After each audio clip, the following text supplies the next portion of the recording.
வணக்கம், இது நம்ம ஆஜி ஃபேமிலி கிச்சன். இன்றைக்கி நம்ம சேனலில் பெங்களூர் ஸ்பெஷல் தொன்னி பிரியாணி எப்படி பண்ணுறது அப்படிங்கிறது தான் இந்த வீடியோவில் பார்க்க போகிறோம். இந்த பிரியாணி வந்து ரொம்ப சிம்பிளாகவும் டேஸ்டியாகவும் இருக்குங்க. ஸோ வாங்க இந்த பிரியாணி எப்படி பண்ணுறது அப்படிங்கிறத வீடியோக்குள்ளே போய் பார்க்கலாம். வீடியோக்குள்ளே போகிறதுக்கு முன்னாடி இப்போ தான் நம்ம சேனலை ஃபர்ஸ்ட் டைம் பார்க்குறீங்க அப்படின்னா மறக்காமல் நம்ம சேனலை சப்ஸ்கிரைப் பண்ணிக்கோங்க. பக்கத்தில் இருக்க பெல் பட்டனையும் ப்ரெஸ் பண்ணிக்கோங்க. அப்போ தான் நான் போடுற வீடியோ உங்களுக்கு உடனுக்குடனே நோட்டிஃபிகேஷனில் வரும். வாங்க இந்த பிரியாணி எப்படி பண்ணுறது அப்படிங்கிறத வீடியோக்குள்ளே போய் பார்க்கலாம்.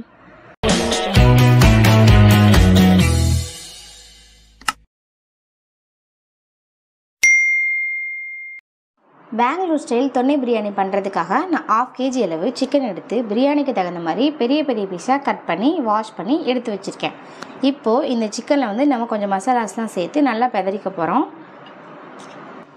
சிக்கனை வந்துட்டு மஞ்சள் உப்புத்தூள் போட்டு நல்லா வாஷ் பண்ணி எடுத்து வச்சுருக்கேன். இப்போது இதில் வந்து கொஞ்சமாக மஞ்சள்தூள் சேர்த்துக்கலாம், ஒரு 1/2 ஸ்பூன் அளவு வரமிளகாய் தூள், கொஞ்சமாக உப்பு, 1.5 டேபிள் ஸ்பூன் அளவு தயிர் சேர்த்துக்கலாம். இப்போது நம்ம சேர்த்த மசாலாஸ் எல்லாமே இந்த சிக்கனில் வந்து நல்லா பெதறிக்கலாம்.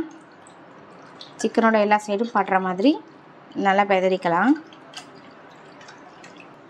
பாருங்கள், இப்போ சிக்கனை வந்து நல்லா பெதறியாச்சு. இப்போ இது வந்துட்டு ஒரு 1/2 மணி நேரம் போல் ஊற வச்சுக்கலாம். தொன்னி பிரியாணி பண்ணுறதுக்கு நான் வந்துட்டு 1/2 kg அளவு சீரக சம்பா ரைஸ் எடுத்திருக்கேன். உங்கள்கிட்ட நார்மல் ரைஸ் இருந்தாலும் நீங்கள் அதை வச்சும் பண்ணலாம். சீரக சம்பா வச்சு இந்த பிரியாணி பண்ணிங்க அப்படின்னா பிரியாணி வந்து நல்லா டேஸ்டியாக இருக்கும். இப்போது இந்த ரைஸை வந்து ஒரு 2 டைம் வந்து நல்லா வாஷ் பண்ணிக்கோங்க. வாஷ் பண்ணிவிட்டு இப்போ இதை நல்லா ஊற வச்சுக்கலாம். ஒரு 2 டைம் வந்து வாஷ் பண்ணிவிட்டு அரிசி மூழ்கிற அளவு நான் வந்து தண்ணி சேர்த்து எடுத்திருக்கேன். இப்போ இந்த ரைஸையும் வந்து 1/2 மணி நேரம் ஊற வச்சுக்கலாம். ரைஸ் வந்து ரொம்ப நேரம் ஊறிச்சு அப்படின்னா சாப்பாடு பிரியாணி வந்து குழஞ்ச மாதிரி ஆகிடும். அதனால் வந்துட்டு ஒரு 1/2 மணி நேரம் தான் ஊற வைக்கணும். எல்லாம் ரெடி பண்ணி வச்சுட்டு பிரியாணிக்கு தேவையான மசாலா எல்லாமே ப்ரிப்பேர் பண்ணி வச்சுட்டு இந்த சிக்கனையும் இந்த ரைஸையும் ஊற வச்சிங்க அப்படின்னா டைம் கரெக்டாக இருக்கும். இப்போ இதை ஊற வச்சுட்டு நம்ம பிரியாணி ரெடி பண்ண ஸ்டார்ட் பண்ணிக்கலாம். பிரியாணிக்கு வந்து நம்ம 2 மசாலா அரைச்சிக்க போகிறோம். ஒன்று வந்து பிரியாணி பொடி மசாலா, இன்னொன்று வந்துட்டு நம்ம நல்லா வதக்கி அதுக்கப்புறமேட்டுக்கு இன்னொரு மசாலா அரைச்சிக்க போகிறோம். ஃபஸ்ட்டு இந்த ட்ரையாக அரைக்கிறதுக்காக சில பொருட்கள்லாம் எடுத்திருக்கேன். அதாவது 2 ஏலக்காய், ஒரு அன்னாசிப்பூ, கல்பாசி கொஞ்சமாக, ஒரு பிரியாணி இலை, பட்டை சின்ன துண்டு 2, லவங்கம் வந்து 8 எடுத்திருக்கேன். இப்போ இதை வந்து வறுத்துக்கலாம். இது கூட இன்னும் சில பொருட்கள்லாம் சேர்க்க போகிறேன், அதை நான் சேர்க்கும்போது சொல்கிறேன். ஒரு பேன் எடுத்துக்கோங்க. பேன் வந்து நல்லா சூடானதுக்கப்புறம் 1.5 ஸ்பூன் அளவு மல்லி எடுத்துக்கலாம்.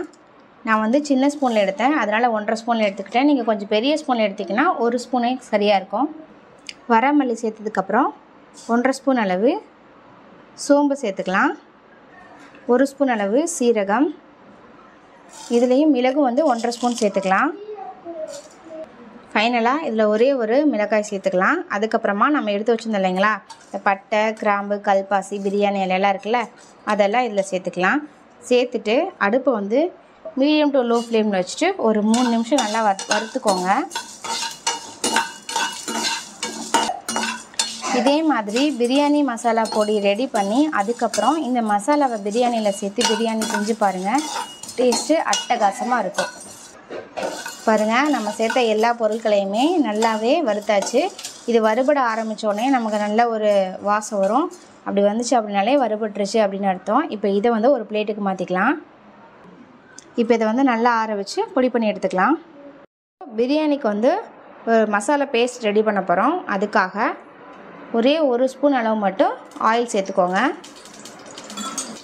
பூண்டு 10 பல் பூண்டு, கொஞ்சமாக இஞ்சி, அதாவது இந்த இஞ்சி பூண்டு பேஸ்ட்டு வந்து ஒரு 2 ஸ்பூன் அளவு இருக்கணும். அதுக்கு தகுந்த மாதிரி நீங்கள் எடுத்துக்கோங்க. பிரியாணியில் மசாலா எதுவுமே கிடையாது. காரத்துக்கு வந்து இந்த பச்சை மிளகாய் தான். உங்கள் காரத்துக்கு தகுந்த மாதிரி பச்சை மிளகாய் எடுத்துக்கோங்க. நான் வந்து 1/2 kg வந்து பிரியாணி பண்ண போகிறேன். ஸோ அதுக்கு தகுந்த மாதிரி ஒரு 6 பச்சை மிளகாய் வந்து நான் எடுத்திருக்கேன். இப்போது இதில் வந்து சின்ன வெங்காயம் ஒரு 4-5 சின்ன வெங்காயத்தை உரித்து சேர்த்துக்கோங்க. ஏன்னா சின்ன வெங்காயத்தை நீங்கள் வந்து பிரியாணியில் இந்த மாதிரி வதக்கி பேஸ்ட் பண்ணி அதுக்கப்புறம் நீங்கள் சேர்த்திங்க அப்படின்னா பிரியாணி வந்து நல்லா டேஸ்ட்டாக இருக்கும். சின்ன வெங்காயம் இல்லை அப்படின்னா பெரிய வெங்காயத்துலேயே சின்ன சைஸாக இருக்குது பார்த்தீங்களா, அந்த மாதிரி ஒரு பெரிய வெங்காயத்தை எடுத்து கட் பண்ணி கூட இதில் சேர்த்துக்கலாம். பட் இந்த பிரியாணி டேஸ்ட்டுக்கு வந்து நீங்கள் சின்ன வெங்காயம் சேர்த்து பண்ணிங்க அப்படின்னா பிரியாணி வந்து நல்லா டேஸ்ட்டாக இருக்கும். இதை ஒரு 3 நிமிஷம் வந்து நல்லா வதக்கிக்கலாம். இந்த தொன்னை பிரியாணி வந்து நல்லா க்ரீன் கலரில் இருக்கும். அந்த க்ரீன் கலர் எப்படி கிடைக்கும்? இந்த கொத்தமல்லியும் புதினாவும் சேர்த்தா தான் அந்த க்ரீன் கலர் நமக்கு கிடைக்கும். ஸோ மசாலா எதுவுமே ஆட் பண்ணாமல் நம்ம பச்சை மிளகாய் அதுக்கப்புறமேட்டுக்கு இந்த கொத்தமல்லி புதினா ஆட் பண்ணும்போது நமக்கு அந்த தொன்னை பிரியாணி க்ரீன் கலரில் நமக்கு கிடச்சிரும். ஒரு கைப்பிடி அளவு கொத்தமல்லி எடுத்துக்கோங்க, ஒரு கைப்பிடி அளவு புதினா எடுத்துக்கோங்க. இப்போ இந்த கொத்தமல்லியும் புதினாவும் நம்ம வந்துட்டு இந்த வெங்காயமும் பச்சை மிளகாவும் வதக்கிட்டு இருக்கோம் இல்லைங்களா, அதில் வந்து இதை சேர்த்துக்க போகிறோம். 3 நிமிஷம் வந்துட்டு நல்லா வதங்கிடுச்சு பாருங்கள். பூண்டு, இஞ்சி, சின்ன வெங்காயம், பச்சை மிளகாய் எல்லாமே சூப்பராகவே வதங்கிடுச்சு. இப்போ இதில் நம்ம எடுத்து வச்சுருந்த புதினா, கொத்தமல்லி இதை சேர்த்துட்டு அடுப்பை ஃபுல்லாக லோ ஃப்ளேமில் வச்சுட்டு 1 நிமிஷம் நல்லா கிளறி விட்டுக்கோங்க. இந்த பேஸ்ட்டு வந்துட்டு இந்த பிரியாணி பேஸ்ட்டுக்கு இந்த கொத்தமல்லியும் புதினாவும் நல்லா வதக்கணும் அப்படிங்கிற அவசியம்லாம் இல்லை. 1 நிமிஷம் மட்டும் இதை வந்து நல்லா வதக்கினா போதும். அதாவது ஹாஃப் பாயில் மட்டும் வதக்கினா போதும். அவ்வளோதாங்க.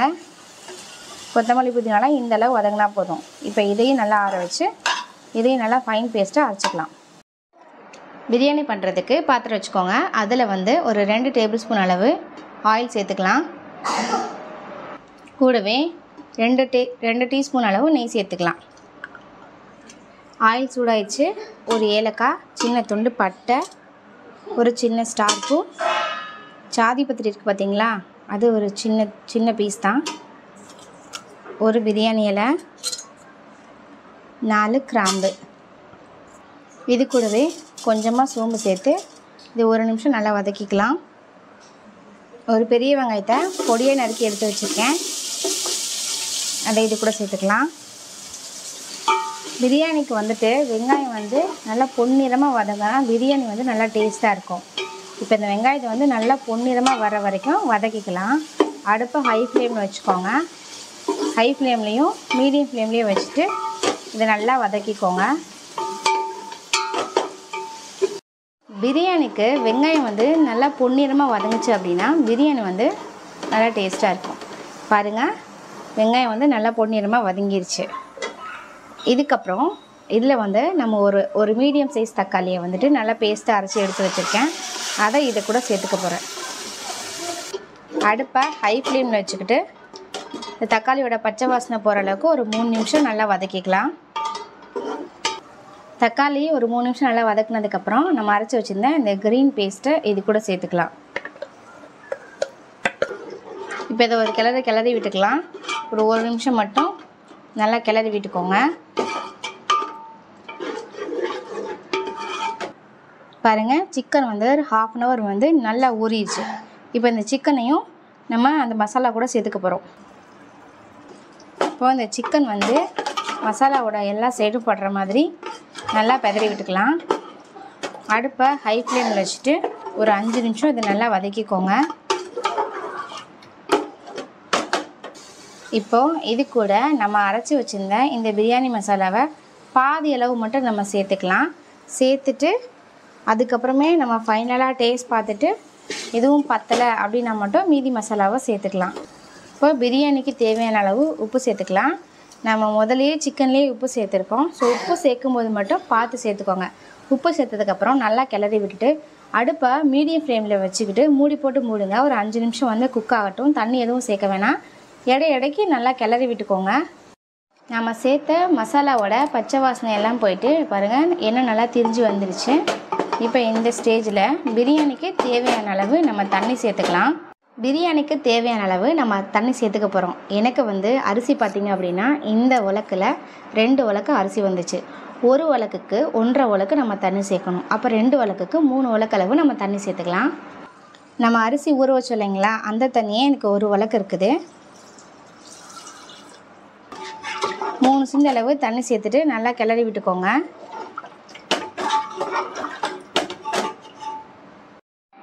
சிந்து அளவு தண்ணி சேர்த்தாச்சு. இப்போ தண்ணி சேர்த்ததுக்கப்புறம் அடுப்பை ஹை ஃப்ளேமில் வச்சுட்டு இதை மூடி போட்டு மூடிடலாம். தண்ணி நல்லா கொதிச்சு வந்ததுக்கப்புறம் உப்பு காரம் பார்த்துட்டு அதுக்கப்புறமா நம்ம வந்து ரைஸ் சேர்த்துக்க போகிறோம். இப்போ அதை மூடி போட்டு மூடிக்கலாம். தண்ணி நல்லா கொதிக்க ஆரம்பிச்சிட்டு இந்த ஸ்டேஜில் உப்பு காரம் பார்த்துட்டு அதுக்கப்புறம் நம்ம ஊற வச்சு வச்சுருந்த சீரக சம்பா ரைஸை சேர்த்துக்கலாம். இப்போ தம் பிரியாணி தான் நம்ம பண்ண போகிறோம். அதனால் அரிசி சேர்த்ததுக்கப்புறம் அடுப்பை ஹை ஃப்ளேம் வச்சுட்டு நல்லா கிளறி விட்டுக்கோங்க. தண்ணியெல்லாம் நல்லா சுண்டி அரிசி வந்து 3/4 பாகம் வெந்ததுக்கு அப்புறமேட்டு தான் நம்ம தம் போட போகிறோம். ஃபைனலாக இதில் ஒரு அரை லெமன் பிழிஞ்சு விட்டுக்கலாம். லெமன் சேர்த்ததுக்கப்புறம் நல்லா கிளறி விட்டுக்கலாம். அடி பிடிக்காமல் நல்லா கிளறி விட்டுக்கோங்க. இப்போது மூடி போட்டு மூடிட்டு தண்ணி நல்லா சுண்டுற அளவு நம்ம வெயிட் பண்ணிக்கலாம். ஆனால் இடைக்கு அடி பிடிக்காமல் நல்லா கிளறி விட்டுக்கணும். பாருங்கள், தண்ணியெல்லாம் நல்லாவே சுண்டிருச்சு. ரைஸ் பார்த்திங்க அப்படின்னா 3/4 வாசி நல்லா குக் ஆகிடுச்சு. இந்த ஸ்டேஜில் நல்லா ஒரு கிளறி விட்டுட்டு இதை நல்லா சமப்படுத்திட்டு அடுப்பை ஃபுல்லாக லோ ஃப்ளேமில் வச்சுக்கோங்க. லோ ஃப்ளேமில் வச்சுட்டு மூடி போட்டு மூடி இது மேலே வெயிட் போட்டுக்கலாம்.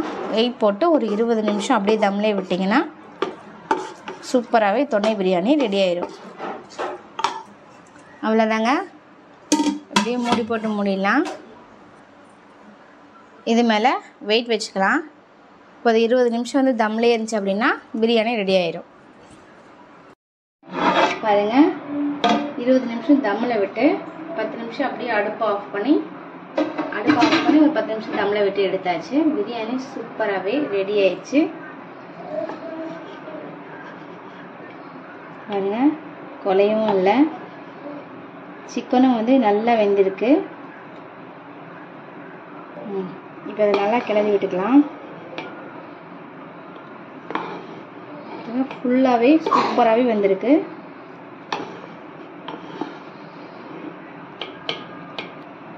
சூப்பரான பெங்களூர் ஸ்டைல் தொன்னை பிரியாணி ரெடி. பாருங்கள், சூப்பரான தொன்னை பிரியாணி ரெடி ஆயிடுச்சு. இந்த பிரியாணி கூட எக்கை வச்சு சாப்பிட்டு பாருங்கள், டேஸ்ட்டு அட்டகாசமாக இருக்கும். இதே மாதிரியான ஒரு பிரியாணியை இந்த வீக்கெண்ட் நீங்கள் ட்ரை பண்ணிவிட்டு டேஸ்ட் எப்படி இருந்துச்சு அப்படிங்கிறத மறக்காமல் கமெண்ட் பாக்ஸில் சொல்லுங்கள். இது போல் நம்ம வீடியோக்களை தொடர்ந்து பார்ப்பதற்கு நம்ம ஆர்ஜி ஃபேமிலி சேனல் லைக் பண்ணுங்கள், ஷேர் பண்ணுங்கள், கமெண்ட் பண்ணுங்கள், மறக்காமல் சப்ஸ்கிரைப் பண்ணுங்கள். தேங்க்யூ ஃபார் வாட்சிங்.